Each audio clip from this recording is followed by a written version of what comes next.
Perkenalkan, nama saya Puji Subekti. Jabatan saya manajer di The Presto.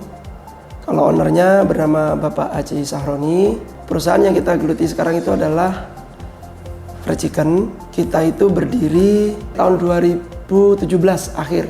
Saya join ke The Presto sejak tahun 2022. Dalam bisnis fried chicken, kami dari The Presto tentu banyak tantangannya. Tantangan utama ya pasti kompetitor, Pak. Kompetitor sekarang kita lihat aja banyak sekali.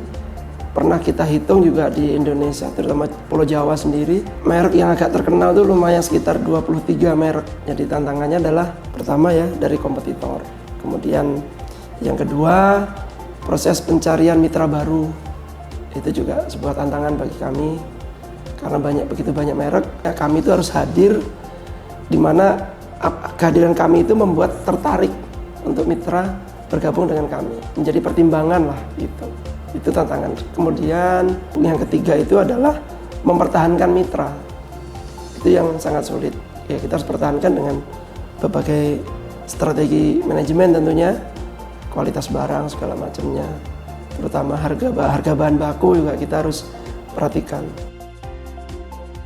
Kalau keunggulan kami sendiri dari fried chicken lainnya, tentunya kami memiliki rasa yang berbeda. Kami mengklaim bahwa produk kami lebih gurih, lebih kriuk, itu keunggulan produk ya. Kemudian kalau keunggulan lainnya dari produk ya, kami jual juga masih di bawah dari merek lain. Harga kami masih terhitung murah dan terjangkau di lingkungan masyarakat sih, Pak. Untuk sebaran The Presto sendiri sekarang alhamdulillah sudah mencapai di berbagai wilayah. Untuk Pulau Jawa sudah semua. Kemudian untuk Sumatera itu mulai dari Lampung, Palembang, Jambi, Bengkulu, Pekanbaru, Medan, Padang, Sumatera Barat. Itu kita sudah sampai sana. Kalimantan kita sudah, Kalimantan Barat, Pontianak sampai perbatasan Malaysia, Putus Sibo ada. Kemudian kita lagi buka di Makassar. Ya rencana sih planning ke depan kita akan mengembangkan bisnis kami di wilayah timur. Ya Ternate, Tidore, Ambon, Maluku, daerah Sulawesi tentunya. Sampai tidak menutup kemungkinan kita sudah mengincar daerah Papua gitu. Ya kita ingin bisnis ini kan bisnis mirip UMKM ya, kemitraan dengan harga yang terjangkau gitu, sehingga wilayah timur juga berhak mendapatkan keadilan untuk merasakan menjadi seorang pebisnis ayam goreng dengan modal yang terjangkau. Bisnis kemitraan dari kita itu saat ini di 7.500.000 itu sudah include peralatan, gerobak, bahan baku, termasuk kompor, tabung gas, udah semua. Itu sudah semua. Bahan baku cukup lumayan banyak kita berikan sehingga saat opening mitra baru tidak mengalami kendala kehabisan barang segala macam gitu, Pak. Training kita berikan setiap mitra yang baru masuk pasti kita berikan training. Kita aja diskusi, kita kasih cara-cara bagaimana menjadi mitra The Presto, kemudian mempertahankan bagaimana menjaga kualitas produk, bagaimana dia harus servis terhadap customer. Itu kan servis itu merupakan kan bagian dari strategi, Pak ya. Kalau kita servis bagus, konsumen beli nyaman, enak, insya Allah balik lagi. Dalam mempertahankan kualitas rasa di semua cabang yang ada di beberapa wilayah Indonesia, tentu kami juga mempunyai strategi. Bumbu itu formula kami olah di sini, sehingga di semua cabang itu di berbagai wilayah kita kirim dalam bentuk bumbu sudah jadi, sehingga kayak bumbu marinasi nanti tinggal dikirim ke RPA, kemudian bumbu tepungnya berbagai wilayah kita berikan mesin tinggal ngaduk, tapi formula tetap dari sini, sehingga rasa terjaga untuk seluruh wilayah Indonesia. Untuk ayam The Presto sendiri kita distribusikan melalui beberapa stokis yang ada di wilayah. Mungkin satu kecamatan bisa 1-2 stokis. Nah, distribusi ini kita melibatkan ada yang langsung dari The Presto pusat untuk yang di Pulau Jawa, kemudian ada beberapa yang tidak terjangkau itu dikirim langsung dari supplier kami Pak, dari RPA. Kita berikan PO misalkan 2.000 atau 3.000, kirim kemana gitu. Begitu juga yang di Kalimantan Barat, ada RPA yang kita tunjuk yang sudah mempunyai jalur distribusi, kita tunjuk, kita ajak musyawarah, beliau sanggup, kita kirim sesuai kebutuhan.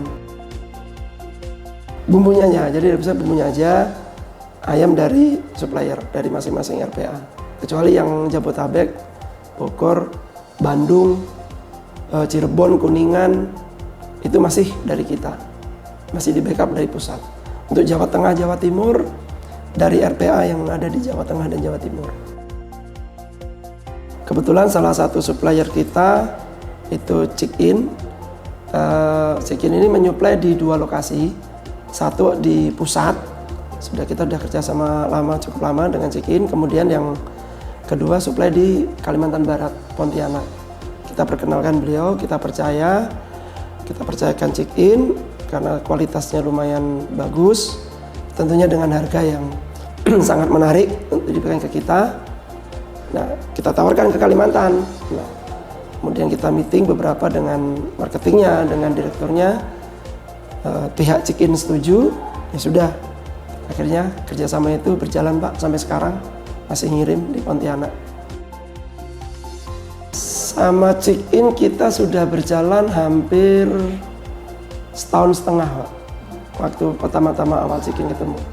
Kurang lebih 1,5 tahun berjalan dengan Chick-In. Kesan positif dari Chick-In sendiri, yang pertama tentu dia on time dalam proses pengiriman barang sesuai jadwal yang kita berikan. Kemudian kualitas produknya kita anggap lumayan cukup bagus, sehingga kita pertahankan menjadi salah satu supplier kita. Kemudian dari Chick-In sendiri, ya untuk harga cukup menarik lah, berkompetisi dengan yang lain. Chick-In sanggup pada level-level harga tertentu, dia mengikuti. 3 faktor keberhasilan The Presto menurut kami, yang pertama itu adalah sabar dan syukur sih Pak. Karena nggak gampang mengembangkan proses kemitraan ini. Berapa banyak yang tidak sabar, tumbang, merek-merek tertentu, mungkin sudah yang tahu. Sabar dan bersyukur. Kemudian yang kedua, tentunya kita jaga yang namanya kualitas produk, kualitas rasa, karena itu kunci dari sebuah merek yang harus kita pertahankan. Karena ketika itu tidak dijaga, yang dipertaruhkan adalah merek kita sudah sebesar ini. Gitu. Kemudian yang ketiga, itu hubungan internal yang seperti hubungan keluarga antara The Presto dengan mitra. Jadi keluhan mitra apa, kita siap cepat tanggap, merespon, baik dari produk, baik dari mungkin perlu pengembangan, diskusi, kemudian penyediaan stok segala macam. Itu yang kita bina ke hubungan dengan mitra. Karena mitra itu butuh hubungan itu nggak sekedar bisnis sebenarnya Pak. Kalau hubungan itu sudah terjalin bagus, terjalin lebih ke kekeluargaan, insya Allah sih akan manjang. Itu sih 3 kunci bisnisnya Pak. Sabar, syukur, kualitas, dan menjaga hubungan baik dengan mitra. Salah satu hubungan mitra dengan kita yang kita jaga, tentunya kita mendengarkanlah keluhan mitra apa. Orang itu kalau mengeluh, menyampaikan, kita respon dengan cepat, kita berikan feedback yang bagus, mereka akan nyaman. Kemudian yang kedua, ini yang pertama adalah, yang kedua ini adalah pengembangan. Jadi mitra itu kadang-kadang pengen buka baru, saya butuh buka baru nih, tapi modal kurang, kita support. Nah kita udah percaya, kita support, sehingga modalnya tidak harus 100%, bisa berupa dicicil. Gitu. Itu hubungan kita dengan mitra. Kemudian banyak sih Pak hal-hal itu nggak bisa kita ungkapin, mungkin dari masalah pribadi mitra, bagaimana yang bisa kita support apa. Biasanya kalau mitra itu akan melapor ke stokis, kemudian stokis baru ke pusat. Gitu. Ya salah satunya stiker udah kusam warnanya, mitra minta support, kita support. Dan The Presto ini boleh dicek, mungkin kalau merek lain itu membayar untuk ganti stiker dan ini. kurang lebih 350 sampai 500 ribu. Kami dengan mitra itu free. Jadi mitra itu senang setahun sekali stiker, spanduk yang sudah usang kita ganti yang baru. Tinggal daftar mitranya ke stokis mana, stokis WA ke pusat, kita cek melalui foto, video, ternyata benar perlu kita ganti, gratis sampai dengan pemasangan. Bahkan ada beberapa mitra yang minta direnovasi outletnya, kita support, kita cat, kita rapiin gitu Pak. Persyaratan untuk mitra yang kita support dengan full, salah satunya adalah kami melihat catatan mitra itu belanja ke stokis itu memang rutinitas belanja. Tapi yang belanjanya sebulan sekali, kadang 2 minggu sekali, yang notabene memang ada tanda kutip, ya perlu kita ajak diskusi dulu. Kita ajak diskusi, kita matangkan dulu keseriusannya, segala macamnya, nah baru kita support. Tentunya kalau yang udah rutin belanja ke catatan di stokis, otomatis ada catatan, itu salah satu evaluasi sih Pak. Evaluasi kita ini masuk kategori, kita prioritaskan langsung diganti secepatnya gitu. Mana yang belanja sebulan sekali ya perlu kita ajak diskusi ulang, biasanya begitu Pak. Normalnya tergantung omset Pak ya, rata-rata sih per mitra itu sehari rata-rata 10. Ya ada yang 8 ekor, 7 ekor juga ada. Catatan di kami bukan terhadap berapa volume banyaknya belanja. Yang kita lihat adalah catatan mitra ke stokis itu rutin. 2 hari sekali, setiap hari atau 3 hari sekali. Oh, jadi setiap hari juga ya? Iya, kan stokis itu kita taruh di per wilayah itu untuk mewakili sekitar 20 sampai 30 mitra. Misalkan sebuah kota yang ramai kayak Jakarta, ya kita bagi jadi 4 stokis. Sehingga mana yang dekat itu kita belanjakan. Belanjanya di situ, kita arahkan belanja di situ sehingga mitra tidak terlalu jauh. Mitra nyaman lah. Kalau kita terlalu jauh, mitra pulang pergi perjalanan berangkat 1 jam, pulang 1 jam itu sudah memakan waktu. Itu biasanya membuat mitra juga malas untuk belanja. Maka kita setting bagaimana perjalanan 30 menit sudah sampai stokis. Makanya setiap mitra baru membuka, yang kita cek adalah titik Sherlock lokasi tempat jualan. Calon mitra baru kita tarik ke stokis mana yang terdekat. Untuk standar Depresto sendiri tingkat kabupaten kita standari 1,2 sampai 1,5 km antar merek Depresto. Kalau dalam kota seperti Tangerang Kota, Jakarta, kemudian Depok, itu radius antar merek Depresto itu 1 km. Kita membuat barrier jarak seperti itu karena kita mengacu pada tingkat kepadatan penduduk. Kalau kabupaten kan lumayan agak jarang, sehingga kita radiusnya kita panjangin. Kalau kita melihat mitra mana yang paling laris segala macam, beberapa yang kita lihat itu mitra yang rame, cabang yang rame itu biasanya dekat tempat-tempat industri, kemudian perkantoran, garmen, kemudian ada beberapa perumahan. Itu artinya kan di situ menjadi kepadatan penduduk meningkat, kemudian aktivitas kerja lalu lalang juga banyak. Biasanya di titik-titik itu yang sangat ramai. Ya bersyukur alhamdulillah sih yang sangat berkesan itu ya tentunya pengembangan yang cukup bagus lah. Dengan seizin Allah ya, dalam 2024 ini hampir semua Sumatera kita udah masuk, termasuk Pontianak dan Makassar. Itu yang pertama kesan kita. Kemudian yang kedua yang berkesan yang selama saya pegang Depresto itu pernah ya kejadian sih, suplai ayam itu kan fluktuatif ya Mas ya. Tiba-tiba itu harga memang melambung tinggi dan kesannya itu benar-benar lumayan pedih. Kita sampai loss itu mungkin ya ratusan juta lebih lah. Lumayan cukup karena tiba-tiba harga ayam lonjakannya sangat signifikan. Itu terjadi hampir 1 bulan. Tapi guna untuk mempertahankan mitra ya mitra harga tetap sama. Ya kita yang merelakan untuk membackup itu semua sehingga bisnis The Presto ini tetap jalan di berbagai wilayah.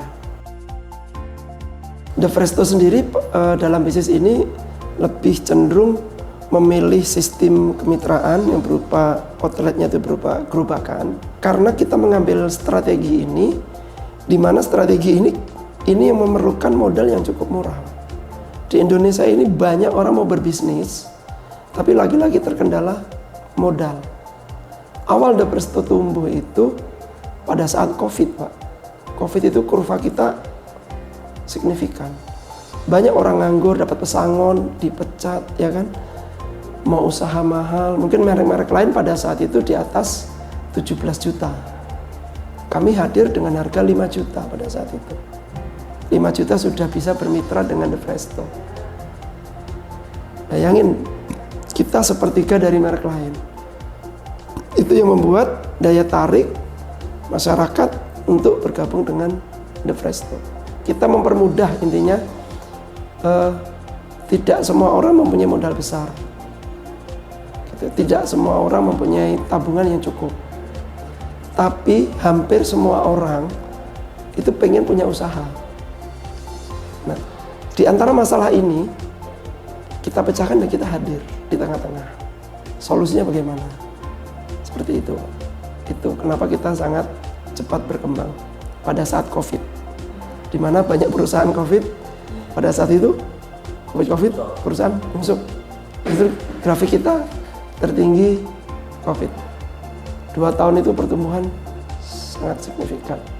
Mungkin di atas hampir 800 sampai 1000 cabang pada saat COVID.